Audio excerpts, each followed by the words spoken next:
You're most probably going to have actors playing in your production. Actors could be professional actors, but could also be yourself. But it could also be just passers-by that you record when you're filming in the streets.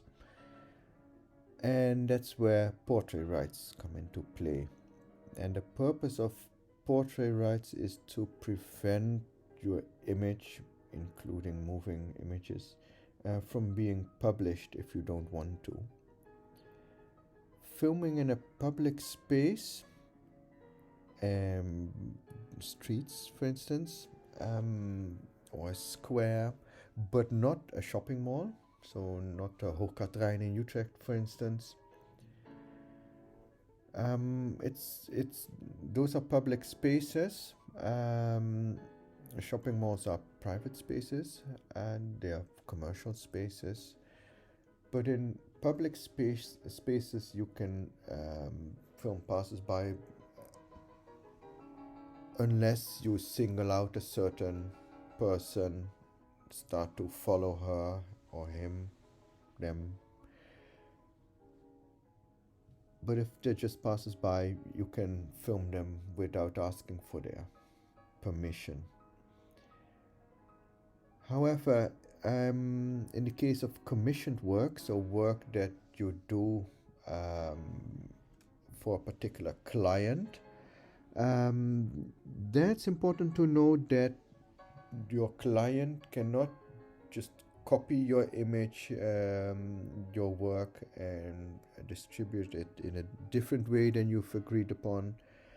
But you also, if you film something for someone, you're not allowed to use that recording for anything else than what you've done for the commissioned work.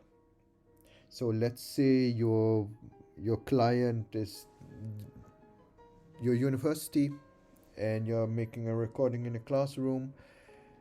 If this recording is meant to be for teacher training, that's what the commissioned work is for, then you cannot use that same recording, for instance, for I don't know,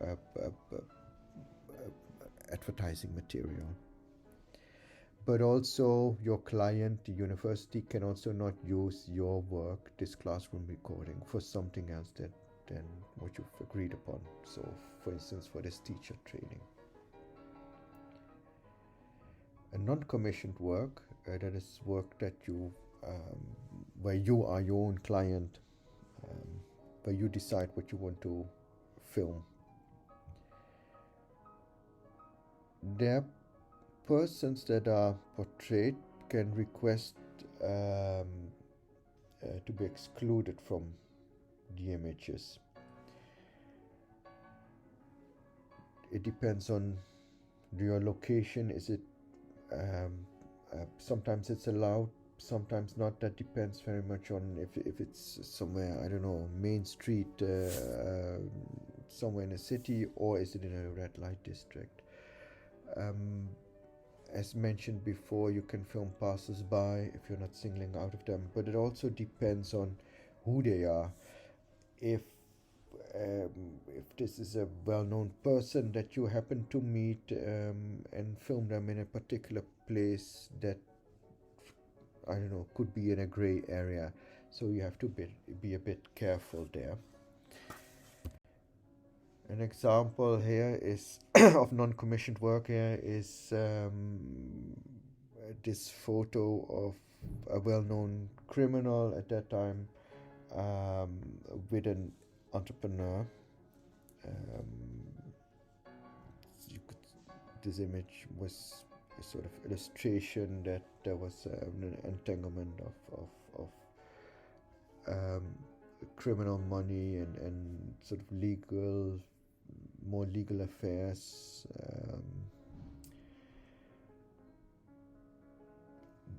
The entrepreneur requested the images from being banned, not published in a public domain, but the newsworthiness of this image was more important. So here he's in the company of this convicted criminal. So it all there depends with portrait rights on whom you're going to film, in what situation they are, and what the intentions of your production is.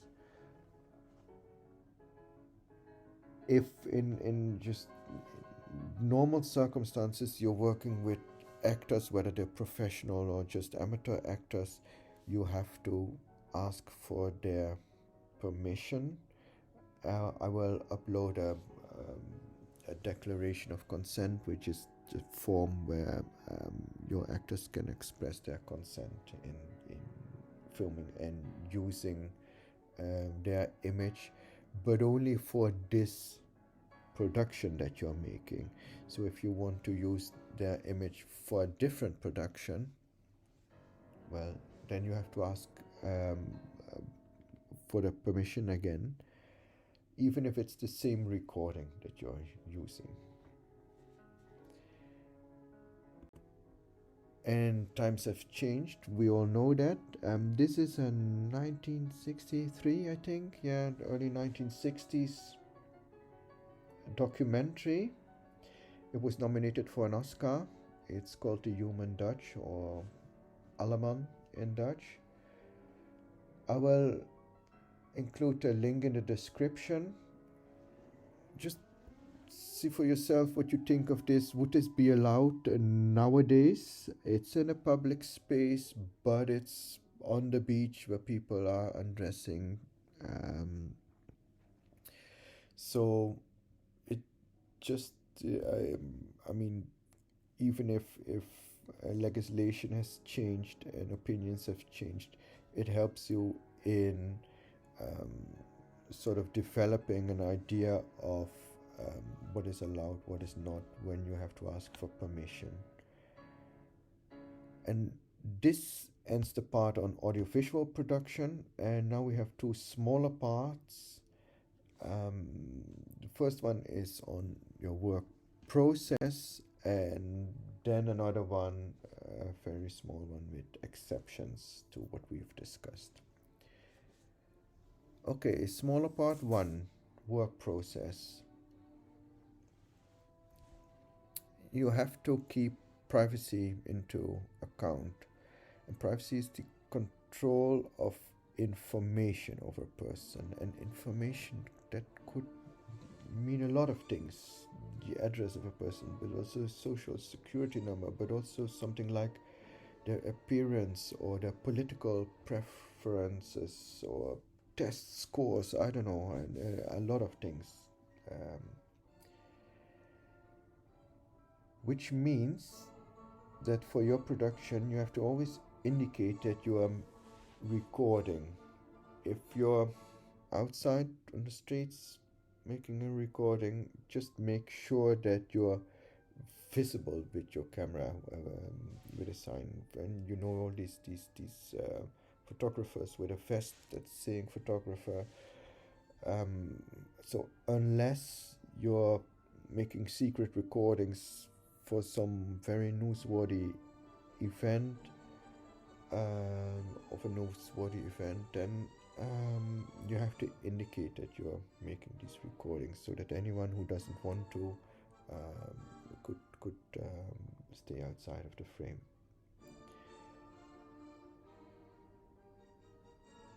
Here you see an example of the Rijksmuseum with a security camera. Recordings of the security camera, they have to be indicated. There has to be a sign that they're making these recordings. But even then, even if the sign is there with saying security camera, the recordings cannot be used for a different purpose. So there's documentary on the new Rijksmuseum that cannot include all these security camera recordings. It also means this privacy, that when you're recording on private property, you always have to ask for permission. And whether it's a museum like this, or a shopping mall, or a shop, or anything, school building, you have to ask for permission.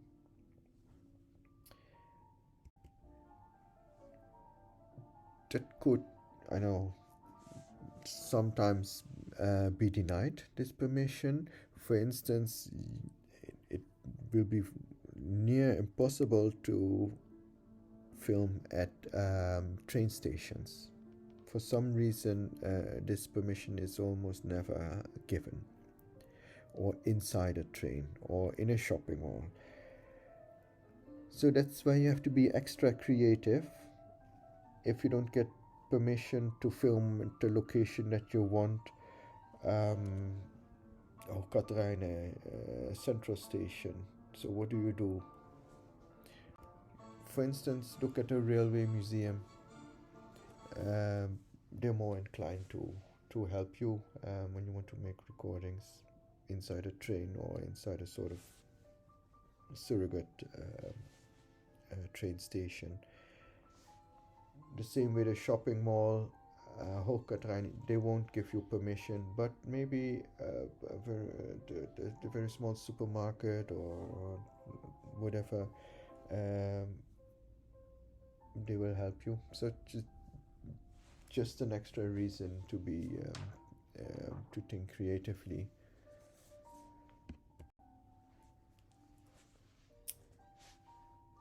And then last thing about the work process, the GDPR. You may have heard of this. This is a EU legislation. It's about data protection, but I have to say that it's slightly different in each country, or at least the effects of this regulation are slightly different.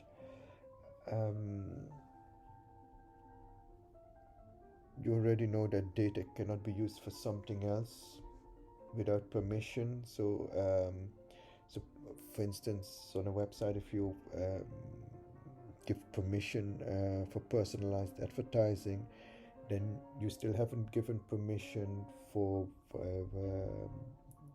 your email address to be included in a newsletter, for instance.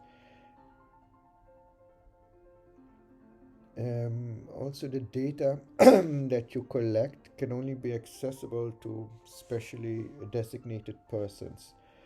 And anyone that is included in this data has the right to request the deletion of their personal data. This is something that is maybe not most important now with your current production, with your films, but it's something that you just want to have heard of because it's going to play, I think, a bigger role in your professional life. This ends the part on the work process, and now the last small part with some exceptions to everything we've discussed. 3 things: academic research, education, and journalism. We've discussed copyright today. That's something different than plagiarism. Keep that in mind. Here you see an example. On the left, there's this still from a BBC documentary. It's a painting by Rembrandt. He's passed away over 70 years ago, so but that's the cutoff date. So no more copyright for Rembrandt there. So the BBC is correct in their mentioning of the author of this work. However, that's something different from plagiarism. Academics, and you're an academic, in this context, you must always cite sources. So the same image that the BBC is showing here, that must be cited differently by the Leiden University here on the right. even if this maker has been dead for more than 70 years. And the last thing you want is to uh, end up with accusations of plagiarism, which is a very no-no in academic work.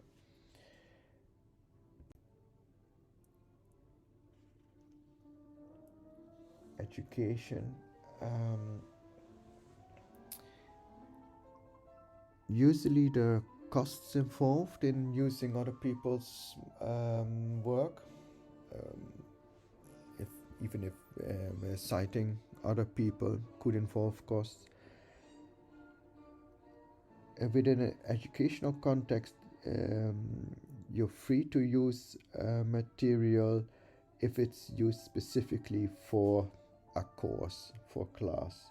So not if you're using your material for an open day or for your own portfolio that you want to show to I don't know, potential clients or something, but within the context of a course, you're free to use material.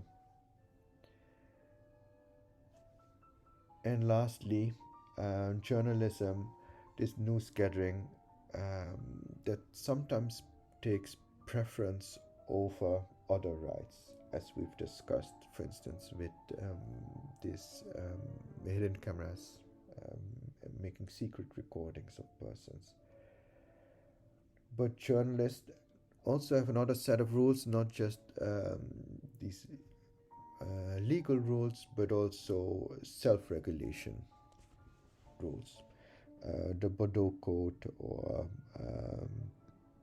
in Dutch Kijkwijzer, etc.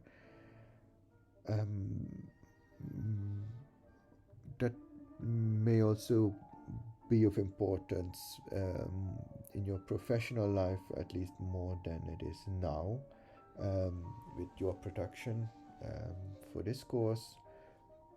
However, it's good to just be aware of all the gray area that surrounds legislation.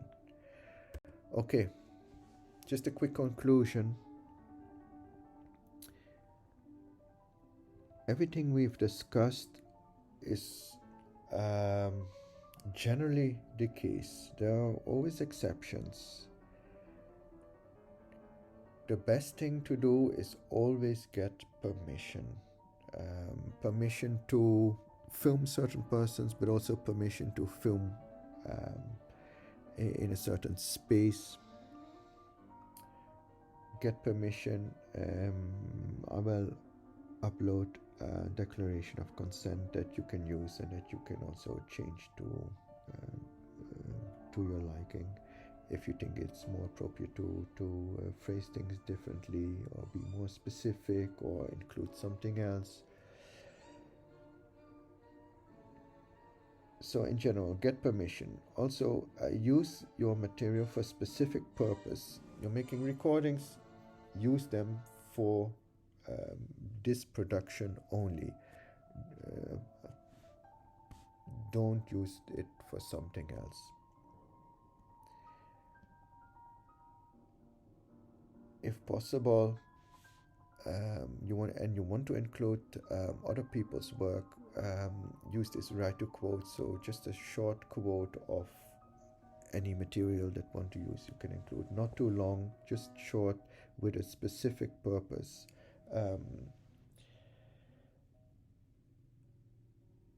Consider quoting instead of omitting if you cannot get permission also. Okay.